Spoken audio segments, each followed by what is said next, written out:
كان صلى الله عليه وسلم يعجبه الفال ويكره الطيرة، والله يقول: ما أصاب من مصيبة إلا بإذن الله، ومن يؤمن بالله يهدي قلبه.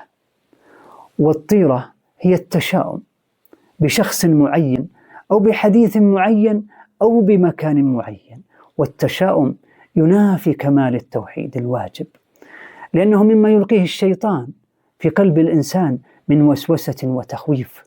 ومن صور التشاؤم بكثرة الضحك، أو بتنمل في الأطراف، أو ببعض الطير، أو ببعض الجهات. كل هذا وهناك صور كثيرة للتشاؤم. فثق بالله أنه لا يحدث شيئا إلا بأمره وبحكمه وبعلمه سبحانه وتعالى. فثق بربك وتفاءل مهما تكن الظروف. اللهم يسرنا لليسرى وجنبنا العسرى.